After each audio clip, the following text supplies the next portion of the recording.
काश नासमझी में ही गुजर जाती ये जिंदगी, समझदारी ने तो बहुत कुछ समझा दिया। नमस्कार, अस्सलाम वालेकुम। मैं फिरदौस आपका स्वागत करती हूँ अपने channel Firdaus the life coach में। वाकई कभी कभी नासमझी ही अच्छी होती है, क्योंकि जब हम ज्यादा समझदार हो जाते हैं तो जैसा कि शायर ने कहा, तो जब हम बहुत कुछ समझने लग जाते हैं तो हम बहुत कुछ एक्सपेक्ट करने लग जाते हैं, बहुत कुछ देखने लग जाते हैं, बहुत कुछ समझने लग जाते हैं, जिसकी वजह से कहीं ना कहीं हम ही गलत होते हैं, हमारा ही नुकसान हो रहा होता है और कहीं ना कहीं चोट और तकलीफ जो है वो हमें ही मिल रही होती है। तो इसलिए किसी चीज से अनजान होना भी कभी कभी अपने लिए अच्छा ही होता है। जैसा कि शायर ने कहा है कि नासमझियाँ ही कभी कभी अच्छी होती है। जरूरी नहीं कि हर बात को आप समझें, क्योंकि ज्यादा समझेंगे तो बहुत ही कहते हैं एक दुख के उस गहरे एक सागर में चले जाएंगे आप, और जहां से निकलना कभी कभी बहुत ही मुश्किल हो जाता है सच में। चलिए आइए मैं इसी बात से आपको एक बहुत खूबसूरत कहानी सुनाती हूँ, जो कि वाकई आपको बहुत अच्छी लगेगी। एक बहुत ही भोला वाला सा शरीफ सा आदमी होता है, गांव में रहने वाला। वो यूं ही किसी मतलब ऐसे ही घूमते घूमते या किसी के थ्रू कह लीजिए कोई ले जाता है उसको एक शहर में। अच्छा, शहर बहुत बड़ा होता है, वो वहां पे मतलब कुछ समझ नहीं पाता है। अब चला तो जाता है वो शहर में किसी के साथ, लेकिन वो जिसके साथ जाता है तो वो आदमी जो है उससे छूट जाता है, बिछड़ जाता है। अब जिसकी वजह से वो अपने शहर में अकेला रह जाता है वहां पर। अच्छा, वो किसी होटल के बाहर जाके खड़ा होता है तो उसको ना बड़ी भीड़ भाड़ नजर आती है। वो इन चीजों से नावाकिफ होता है, उसको पता नहीं होता है कि ये सब चीजें हैं क्या। ये होटल की भीड़, ये रोशनी, ये शोर शराबा, इन चीजों से बहुत अनजान होता है, बड़ा मासूम होता है वो।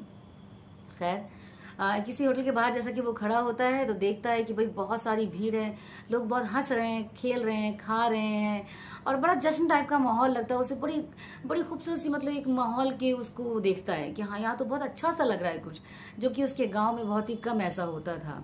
खैर वो एक उसके अंदर एक बड़ी क्यूरियोसिटी होती है, तो वो उस होटल के अंदर चला जाता है।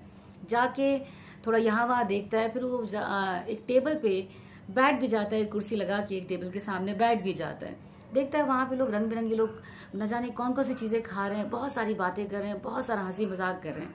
उसको बहुत ही अच्छा लग रहा होता है कि भाई ये तो बहुत ही अच्छा वाला माहौल है कुछ। तो खैर जो भी हो, एकदम से सामने एक वेटर आता है उसके, और उसको वो पूछता है, तो उसको लगता है ये मेरा स्वागत कर रहा है, ये मेरे को मतलब पूछ रहा है कि हाँ भाई कैसे हैं आप, या उसका इस्तकबाल कर रहा है, उसका स्वागत कर रहा है, वेलकम कर रहा है उसका। तो बड़ा खुश होता है इस बात से। अब वो इत्तेफाक ऐसे होता है कि उसकी भाषा को वेटर नहीं समझ रहा होता है, और जो वो कहना चाहता है वो वेटर नहीं समझता, और वो वेटर की भाषा नहीं समझ रहा होता। तो दोनों एक दूसरे की बातों से बड़े अनजान होते हैं। अब वो कह रहा होता है कि हाँ भाई ये क्या है, कैसा माहौल है ये। वेटर उसको खाने के लिए पूछ रहा होता है। अब वेटर को लगता है कि चलो हो सकता है ये नहीं कह पा रहे हो। अब दोनों ही अपनी अपनी उसमें इसमें रहते हैं कि भाई कश्मकश में कि कौन क्या कह रहा है, समझ ही नहीं पा रहा है। खैर वेटर को जो सबसे अच्छा खाना लगता है अपने होटल का, वो ला के उसको दे देता है। भूखा तो वो होता ही है, वो बड़े चाव से पेट भर के खाना खा लेता है।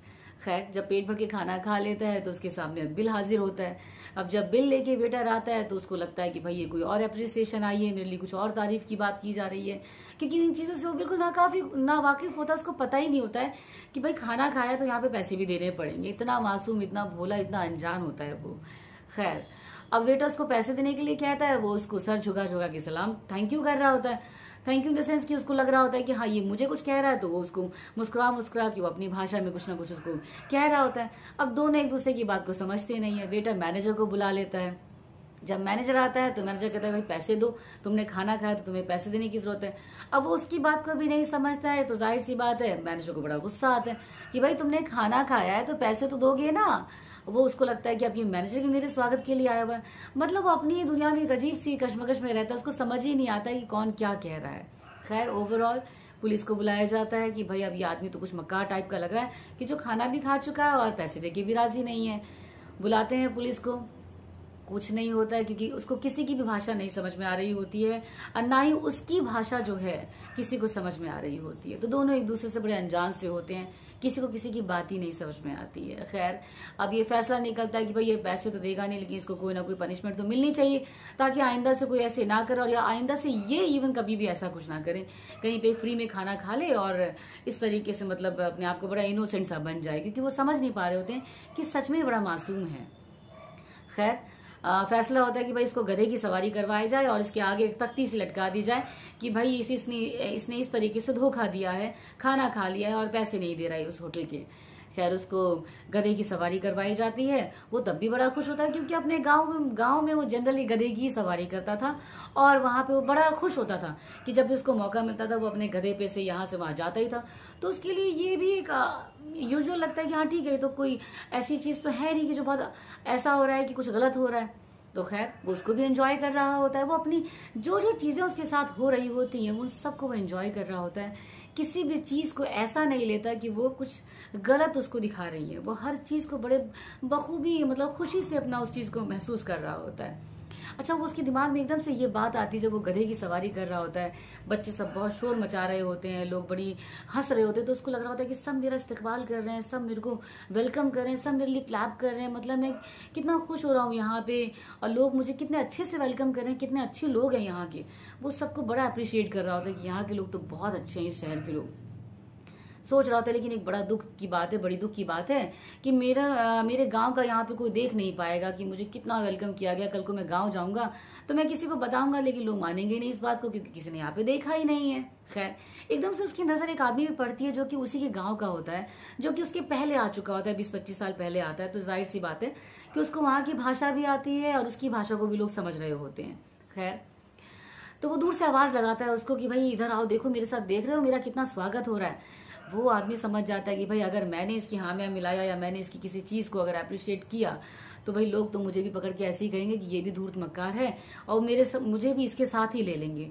तो वो क्या करता है कि वो चुपके से निकल जाता है भीड़ में।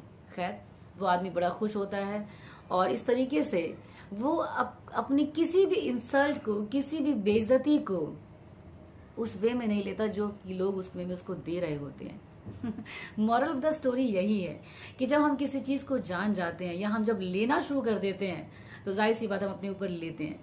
जैसे किसी ने सपोज आपको गाली दी, आपको कुछ बुरा बोला या किसी ने झगड़ा किया, अगर आपने उस चीज को अपने ऊपर लिया ही नहीं तो नहीं लिया ना, लेकिन अगर आपने ले लिया तो ले लिया। बिकॉज हर इंसान अलग है, कोई भी गलत नहीं है, बस हम सब अलग हैं, हम डिफरेंट हैं। हम कभी भी एक जैसे नहीं हो सकते, चाहकर भी नहीं हो सकते। एक दूसरे को बस समझने की थोड़ी सी जरूरत है, लेकिन गलत कोई भी नहीं होता, कोई भी राइट या कोई भी रॉन्ग नहीं है। सब अपनी अपनी जगह पे बिल्कुल ठीक है और सब सही है, सब बस अलग हैं। तो उस कहते हैं ना अलग अलग तरह के फूल हैं, अगर आप उन सबको एक्सेप्ट कर लेते हैं, अलग अलग डिफरेंट फूल खिले हैं एक बगीचे में, अब आप चाहेंगे कि सारे एक जैसे हों तो कहाँ खूबसूरत लगेंगे। लेकिन अगर डिफरेंट फूल हैं, अलग अलग रंग बिरंगे फूल खिले हैं और सबको आप अप्रिशिएट करेंगे, उनको सराहेंगे तो जाहिर सी बात आपको ज्यादा अच्छा लगेगा। बस मैं फिरदौस यही कहना चाहूंगी कि लोग अलग हैं, लोग डिफरेंट हैं, लेकिन गलत कोई भी नहीं है। एक्सेप्ट कीजिए और अप्रिशिएट कीजिए और अपना बहुत अच्छे से ख्याल रखिए, अपने अपनों का भी बहुत अच्छे से ख्याल रखिए और उनका भी जरूर ख्याल रखिए जिनका कोई भी ख्याल नहीं रखता है। चलती हूँ, मेरी वीडियोस को लाइक और शेयर कीजिएगा। अगर आपको वाकई बहुत पसंद आती है तो इसको मैक्सिमम शेयर कीजिए ताकि मैक्सिमम लोगों के पास हमारे ये मैसेजेस पहुंचे। अच्छा लगता है कि अच्छी बातें हर किसी तक पहुंचे। खैर चलते हैं, अल्लाह हाफिज, शुक्रिया, बहुत अच्छे से अपना ख्याल रखिएगा। जो नए लोग जुड़े हैं वो चैनल को सब्सक्राइब करें। थैंक यू सो मच, शुक्रिया, बहुत अच्छे से अपना ख्याल रखिए। अल्लाह हाफिज।